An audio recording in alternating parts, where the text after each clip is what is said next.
And welcome back to HQ Mentors। Exercise number 2.2 का question number 8 जो है वो हमने सॉल्व कर लिया था लास्ट वीडियो में। आई होप कि आपने इसके बाकी के जो 3 पार्ट्स होंगे वो सॉल्व कर लिए होंगे।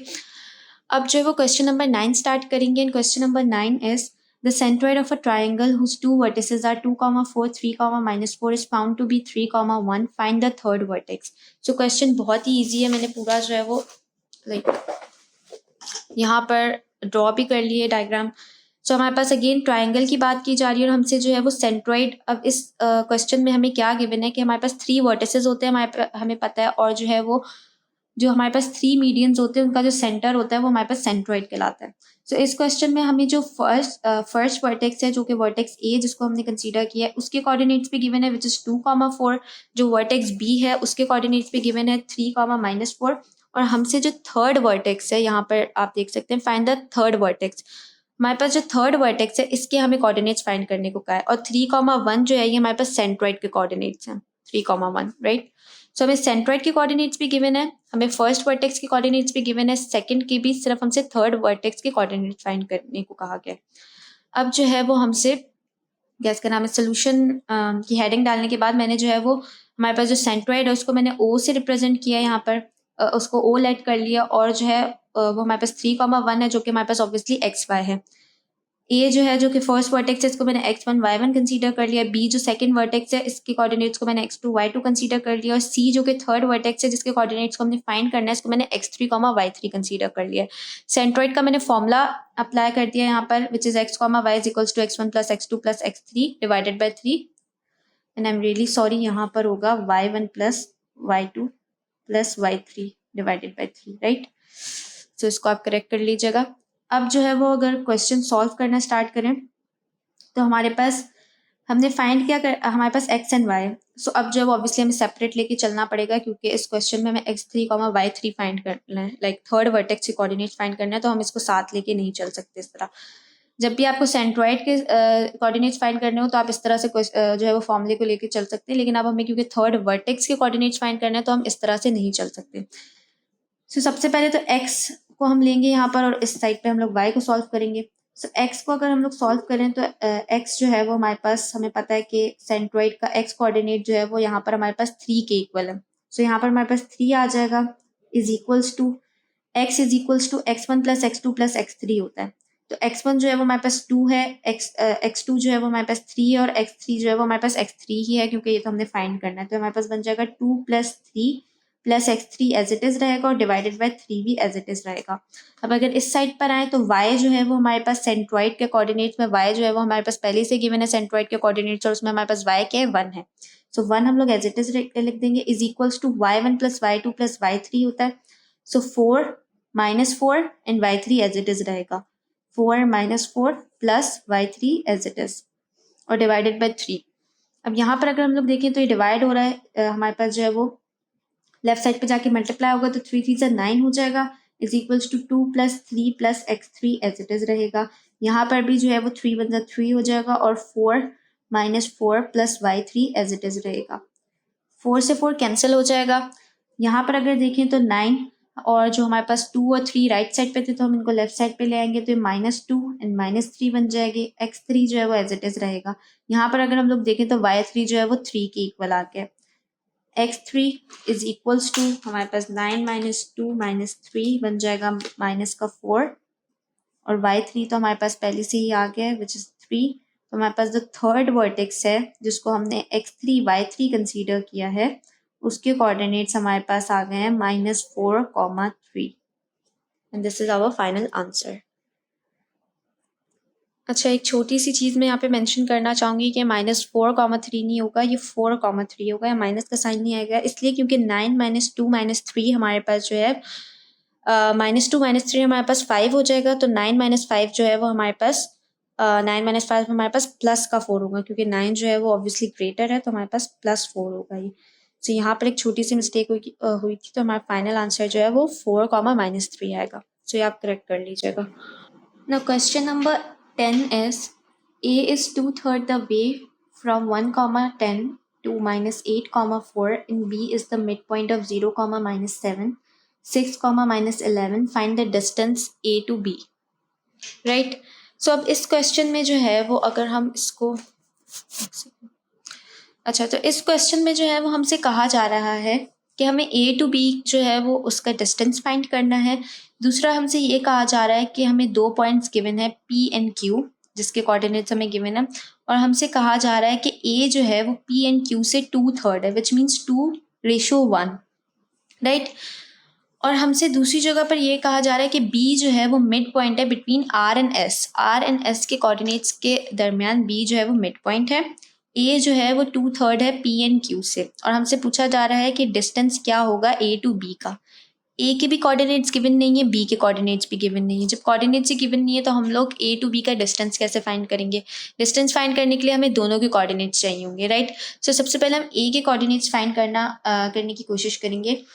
अब ए के कोऑर्डिनेट्स, बी के कोऑर्डिनेट्स तो हम इजीली फाइंड कर सकते हैं, हमें पता है क्योंकि क्वेश्चन में ही हमसे बोल दिया गया है कि B is the vertex, yes here it is, b is the midpoint of 0, -7 and 6, -11। क्योंकि क्वेश्चन में ही हमसे कहा गया है कि b जो है वो मिड पॉइंट है, सो इसको तो हम इजीली मिड पॉइंट के फॉर्मूले से, क्योंकि हमारे पास दोनों के कोऑर्डिनेट्स हैं, तो हम लोग मिड पॉइंट के फॉर्मूले से b के कोऑर्डिनेट्स तो इजीली फाइंड कर लेंगे। लेकिन अब a के कोऑर्डिनेट्स कैसे फाइंड करेंगे? a में हम लोग मिड पॉइंट इसलिए नहीं यूज़ कर सकते क्योंकि हमारे पास मिड पॉइंट क्या होता है बेसिकली, कि हमारे पास लाइक p टू a का जो डिस्टेंस होगा वही हमारे पास a टू q का डिस्टेंस भी हो, तभी तो हमारे पास ए जो है वो मिड पॉइंट कहलाएगा।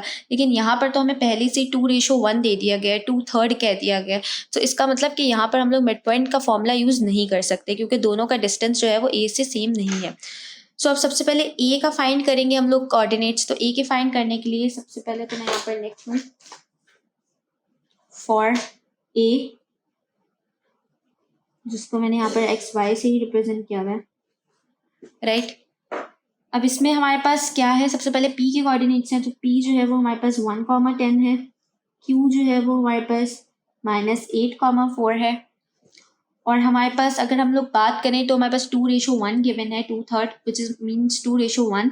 तो हम इसको m1 हमारे पास 2 आ जाएगा और m2 हमारे पास 1 आ जाएगा, और इसमें हम लोग easily ratio division formula use कर लेंगे, जो कि हम लोग पहले भी 2.2 में यूज कर चुके हैं।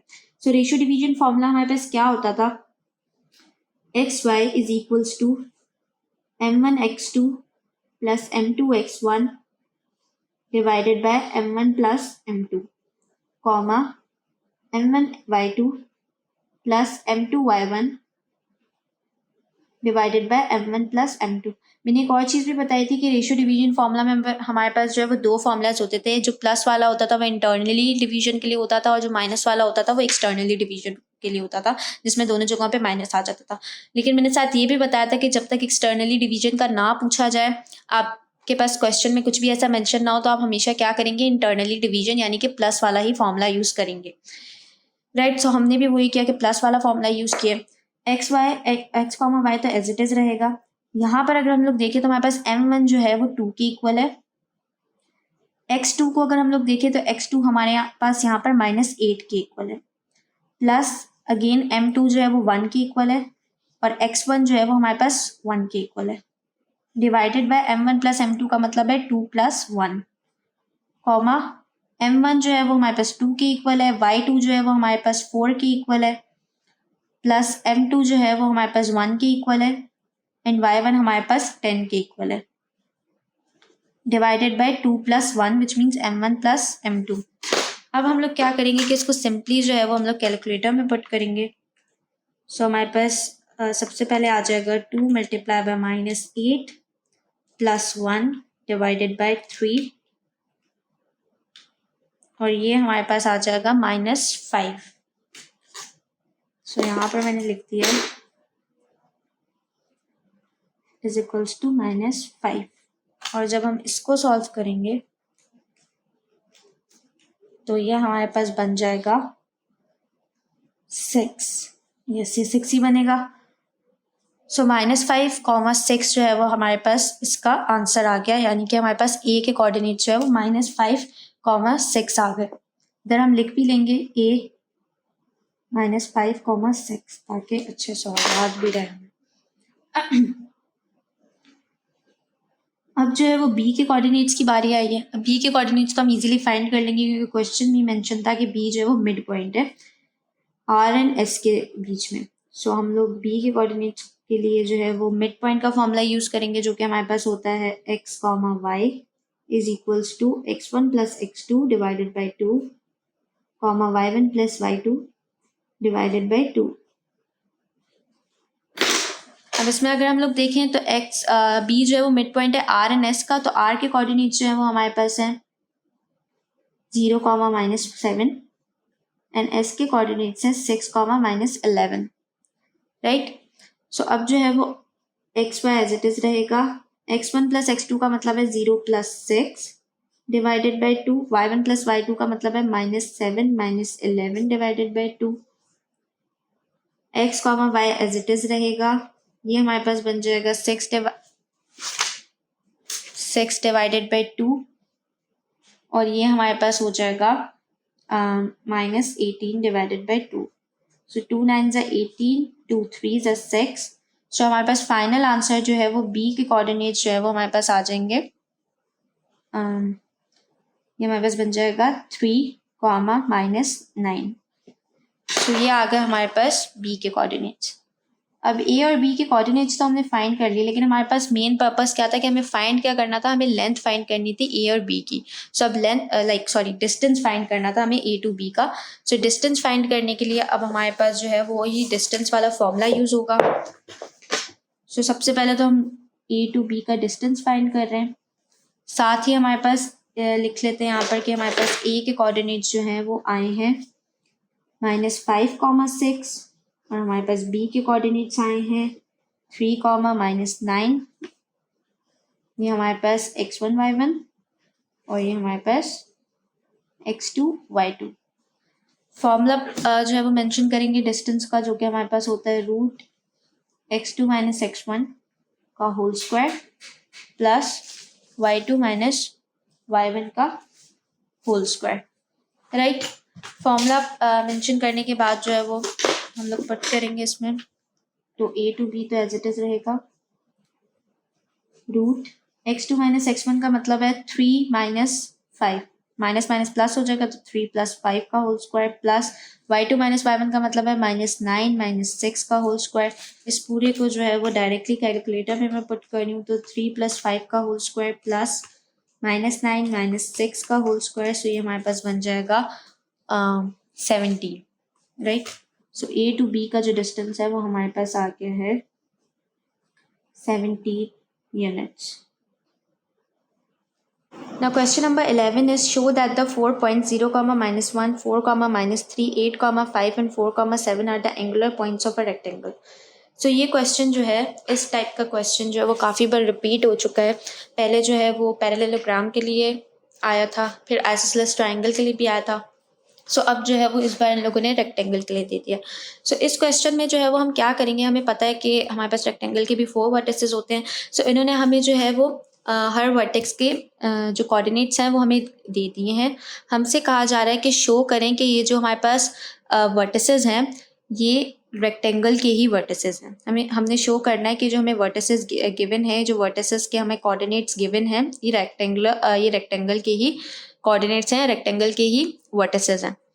सो अब हमें पता है कि रेक्टेंगल में हमारे पास क्या होता है कि हमारे पास रेक्टेंगल में 2 साइड्स की लेंथ जो है वो सेम होती है और 2 साइड्स की लेंथ जो है वो सेम होती है, राइट। जो हमारे पास for example A to B जो है और डी टू सी, ये हमारे पास सेम होगी इन दोनों की लेंथ, और ए टू डी और बी टू सी की भी सेम होगी। सिमिलरली जैसे पैरेललोग्राम में भी हमारे पास 2 साइड्स की लेंथ सेम होती है और 2 साइड्स की लेंथ सेम होती है।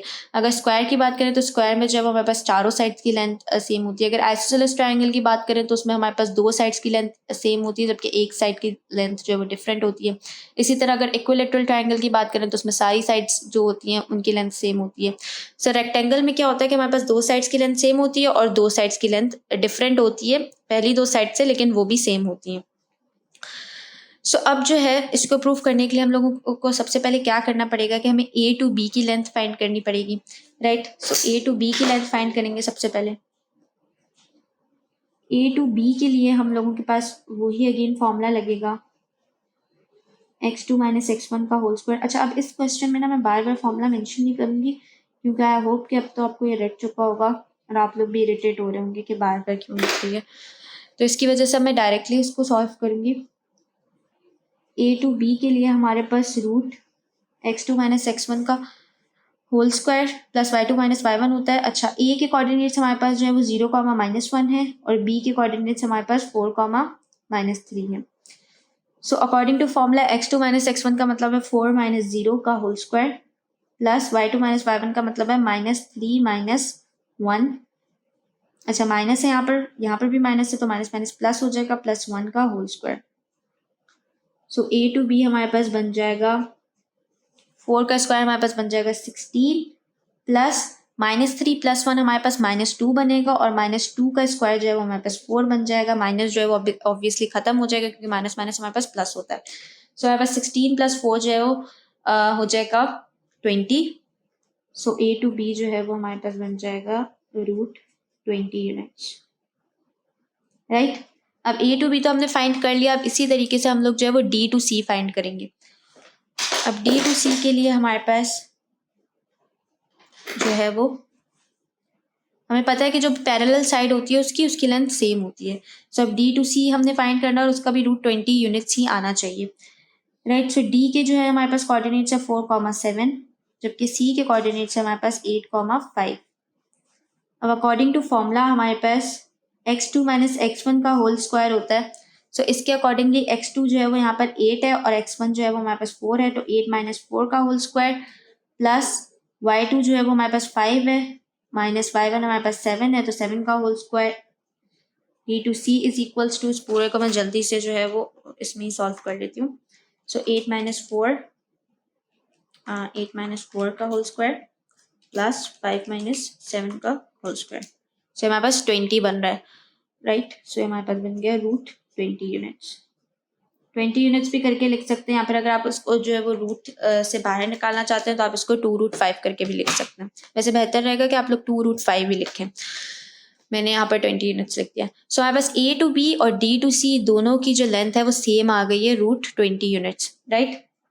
और यही हमारे पास जो है वो रेक्टेंगल में होता है कि जो पैरेलल साइड्स होती हैं उनकी हमारे पास लेंथ सेम होती है। अब इन दोनों की तो सेम आ गई। अब हमने क्या फाइंड करना है, ए टू डी और बी टू सी की लेंथ फाइंड करनी है और वो भी हमारे पास सेम आनी चाहिए, राइट। इनके सेम नहीं आनी चाहिए बट एक दूसरे के सेम आनी चाहिए, बिकॉज ए टू डी जो है वो ऑब्वियसली ए टू बी के साथ तो पैरेलल नहीं है ना। ए टू डी जो है वो बी टू सी के साथ ही पैरेलल है, तो इन दोनों की लेंथ सेम आनी चाहिए। सो सबसे पहले ए टू डी फाइंड करेंगे। सो ए टू डी जो है वो उसमें हमारे पास ए के कोऑर्डिनेट्स जो है वो 0, -1 है। डी के कोऑर्डिनेट्स हमारे पास 4, 7 है। अकॉर्डिंग टू फॉर्मूला हमारे पास x2 माइनस x1 का होल स्क्वायर होता है, तो x2 जो है वो यहाँ पर 4 है, 4 माइनस 0 का whole square plus y2 minus y1 का मतलब है 7 माइनस 1, माइनस माइनस प्लस हो जाएगा तो +1 का whole square. A to D जो है वो हमारे पास हो जाएगा रूट में 4 का स्क्वायर 16 प्लस 7 + 1 8, 8 का स्क्वायर 64। सो हमारे पास √64 प्लस 16 जो है वो हमारे पास हो जाएगा 16 प्लस, राइट। सो ये हमारे पास हो जाएगा 4√5 के इक्वल।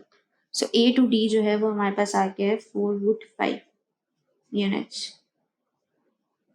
अब जो है ए टू डी तो 4√5 यूनिट्स आ गया। अब पता चलेगा कि बी टू सी जब सेम आएगा तो इसका मतलब हमारे पास ये प्रूव हो जाएगा। सो अब बी टू सी के लिए हमें क्या करना पड़ेगा कि बी के कोऑर्डिनेट्स लेने होंगे जो कि हमारे पास है 4, -3 एंड सी के कोऑर्डिनेट्स हमारे पास 8, 5।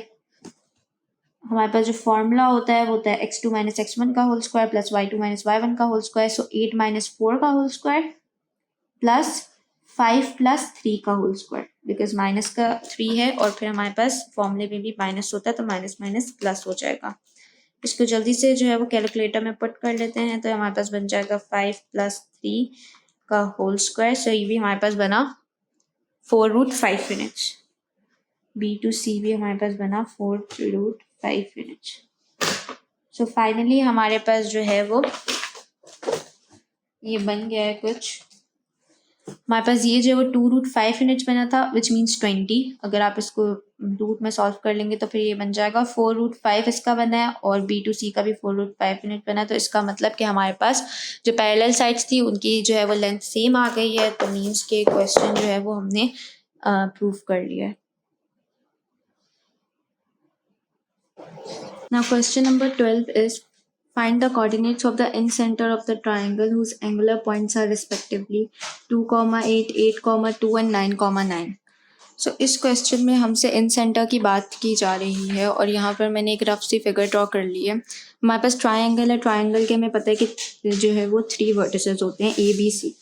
अब इसमें बात की जा रही है इन सेंटर की, लेकिन इन सेंटर को समझने से पहले हमें पता होना चाहिए कि एंगुलर बाइसेक्टर क्या होता है।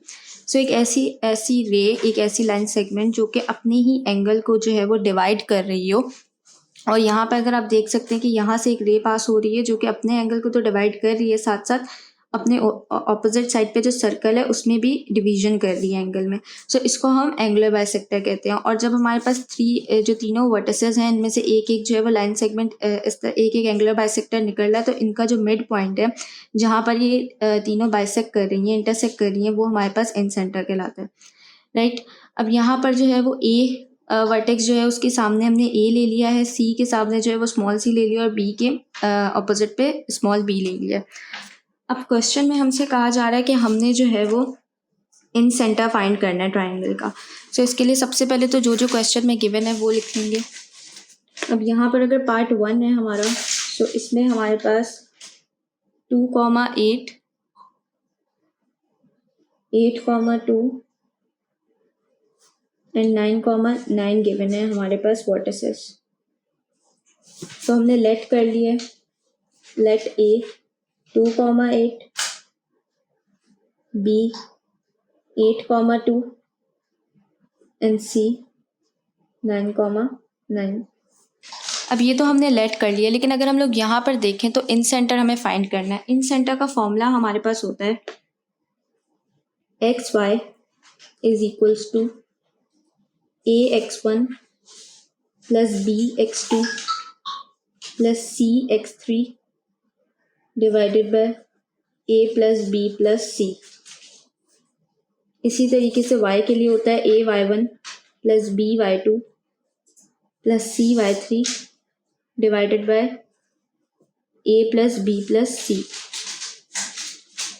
राइट। अब इसमें हमारे पास जो है वो x1, x2, x3, y1, y2, y3 तो गिवन है, क्योंकि जो वर्टिसेस हैं इसमें हमारे पास कोऑर्डिनेट्स गिवन है। सो x1 और y1 वगैरह तो हमारे पास गिवन है, लेकिन हमारे पास ये a b c नहीं है। सो इन a b c जो हमने लेट किया है, इसको फाइंड करने के लिए हम क्या करेंगे कि a को फाइंड करने के लिए, स्मॉल a को फाइंड करने के लिए हमें b और c की लेंथ को फाइंड करना पड़ेगा, और इसको हमने डिनोट किया हुआ है स्मॉल a से, राइट। इसी तरीके से हमने ए और बी की जब लेंथ फाइंड करेंगे तो इसको हमने डिनोट करेंगे सी से, और ए और सी की जो लेंथ फाइंड करेंगे तो उससे हमारे पास स्मॉल बी निकल आएगा। तो सबसे पहले जो है वो बी एंड सी की लेंथ फाइंड करते हैं। सो अगेन लेंथ के लिए हमारे पास फॉर्मूला होता है L is equals to root x2 minus x1 का whole square plus y2 minus y1 का होल स्क्वायर। और लेंथ हमने फाइंड किसकी करनी है, B टू C की। फॉर BC, और ये हमारे पास है क्या, A के इक्वल, राइट। सो इस तरह से करके A भी लिख देंगे।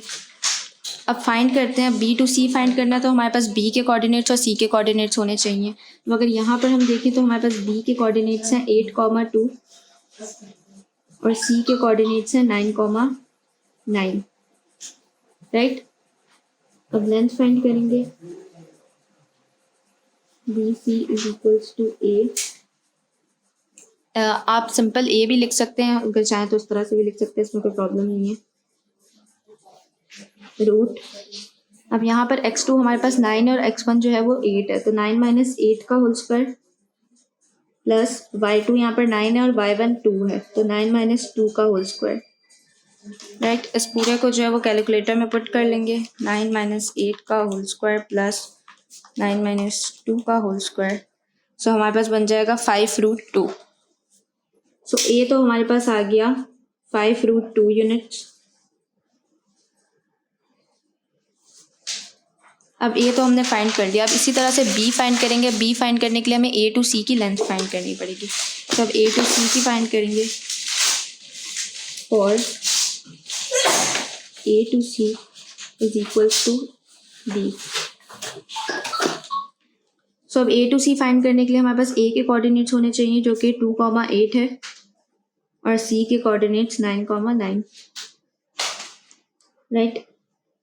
ए C is equals to B root, यहाँ पर x2 9 है और x1 2 है, तो 9 माइनस 2 का होल स्क्वायर प्लस 9 y2 है और 8 y1 है, सो 9 माइनस 8 का होल स्क्वायर। सो ये अगेन यही वाला आ रहा है हमारे पास, 9 माइनस 8 का होल स्क्वायर प्लस 9 माइनस 2 का whole square, so b is equals to 5 root 2 units, ये बन रहा है हमारे पास। अब फाइंड करेंगे फॉर, अब सी फाइंड करने के लिए हमारे पास ए टू बी की लेंथ होनी चाहिए। So for A to B C, so A B is equals to root, A B के लिए हमारे पास ए के कोऑर्डिनेट्स होने चाहिए जो कि 2,8 हैं और बी के कोऑर्डिनेट्स हैं 8,2। जिसके अकॉर्डिंगली x2 माइनस x1 जो है वो हमारे पास 8 माइनस 2 का whole square plus y2 minus y1 का मतलब है 2 माइनस 8 का whole square. c is equals to 8 minus 2 का होल स्क्वायर प्लस 2 माइनस 8 का होल स्क्वायर, सो ये बन जाएगा हमारे पास 6 रूट 2 यूनिट्स। सो c हमारे पास आ गया 6 रूट 2 यूनिट्स। अब हमारे पास तीनों साइड्स की लेंथ भी आ गई और x1 y1 तो हमारे पास पहले ही गिवन था। अच्छा, तो यहाँ तक जो है वो क्वेश्चन सॉल्व हो गया था। हमारे पास ए बी सी तीनों की लेंथ भी आ गई है, साथ हमारे पास जो कोऑर्डिनेट्स थे वो भी गिवन है। अब हम लोगों ने क्या करना है कि डायरेक्टली इन सेंटर का फॉर्मूला पुट कर देंगे, जो कि हमारे पास है x Y is equals to A x1 plus B x2 plus C x3 divided by a plus B plus C. Similarly y के लिए भी हमारे पास यही है, a y1 plus B y2 plus C y3 divided by a plus B plus C. अब फॉर्मूले में जो है वो पुट करेंगे directly, X Y is equals to, यहाँ पर अगर हम लोग देखें तो a हमारे पास 5 रूट 2 यूनिट्स है, तो 5 रूट 2 यूनिट्स आ जाएगा। x1 जो है वो हमारे पास 2 है प्लस फॉर्मूले का b हमारे पास 5 रूट 2 है और x2 हमारे पास 8 है, सो 8 आ जाएगा। इसी तरह हमारे पास प्लस c जो है वो हमारे पास स्मॉल c 6 रूट 2 है और x3 हमारे पास 9 है और डिनोमिनेटर में a plus B plus C है, so a plus B plus C का मतलब हमारे पास 5 root 2 plus 5 root 2 plus 6 root 2 आ जाएगा। 5 root 2 plus 5 root 2 plus 6 root 2, ये x के लिए हमारे पास आ जाएगा। अच्छा, यहाँ से y मैं हटा रही हूँ क्योंकि यहाँ पर इतनी स्पेस नहीं है कि y के लिए भी हम लोग सॉल्व करें, सो x के बाद फिर y के लिए कर लेंगे। सो x जो है वो हमारे पास यहाँ से बन जाएगा, डायरेक्टली इसको कैलकुलेटर में पुट कर लेंगे। 5 root 2 multiply by 2 plus 5 root 2 multiply by 8 plus 6 root 2 multiply by 9 और डिनोमिनेटर में 5 root 2 plus 5 root 2 plus 6 root 2। So ये हमारे पास बन रहा है 13/2। सो x तो हमारे पास आ गया 13/2। अब जो है वो y फाइंड करेंगे। सो y के लिए हमारे पास y is equals to, a हमारे पास यहाँ पर 5 रूट 2 है, सो 5 रूट 2 आ जाएगा। इसी तरह से y1 हमारे पास according to formula a y1 है, सो y1 हमारे पास यहाँ पर क्या है, y1 हमारे पास 8 है, सो 8 आ जाएगा प्लस b y2 है, सो b यहाँ पर हमारे पास 5 रूट 2 है, 5 रूट 2 आ जाएगा और y2 जो है वो हमारे पास 2 है, सो 2 आ जाएगा प्लस cy3 है, तो c हमारे पास यहाँ पर 6 रूट 2 है और y3 हमारे पास 9 है, डिनोमिनेटर में हमारे पास a प्लस बी प्लस सी वही 5√2 प्लस 5√2 प्लस 6√2 आ जाएगा। अगेन इसको कैलकुलेटर में पुट करेंगे। डिनोमिनेटर में तो सब सेम रहेगा, सिर्फ ऊपर न्यूमरेटर में हम चेंज कर देंगे। 9 भी यहाँ पर सेम है, यहाँ पर 2 आ जाएगा हमारे पास, और यहाँ पर 8 आ जाएगा। मेरे ख्याल से कि कोई भी चेंज आएगा। अच्छा, तो 13/2 ही आया है। x भी हमारे पास 13/2 आ गया और y भी हमारे पास 13/2 आ गया। तो फाइनल आंसर बन जाएगा x, y is equals to 13/2, 13/2। अच्छा, तो पार्ट 1 जो है वो तो मैंने सॉल्व कर लिया था। पार्ट 2 जो है वो आप खुद से सॉल्व कीजिएगा। इसमें अगेन हमारे पास वैसे ही जो है वो 3 वर्टिसेस और तीनों के कोऑर्डिनेट्स भी हमें गिवन है। ऐसे ही ABC आ जाएगा हमारे पास। सबसे पहले आप A की लेंथ फाइंड करेंगे with the help of B to C, और फिर A to C फाइंड करेंगे जो कि B हो जाएगा, और A to B फाइंड करेंगे जो कि C हो जाएगा। राइट, उसके बाद फिर इन सेंटर का फॉर्मूला लगेगा और डायरेक्टली सॉल्व हो जाएगा। एज इट इज़ जैसे मैंने पार्ट 1 करवाया है बिल्कुल वैसे ही पार्ट 2 सॉल्व होगा। अगर कोई भी प्रॉब्लम हो तो फिर आप बाद में कमेंट सेक्शन में पूछ लीजिएगा।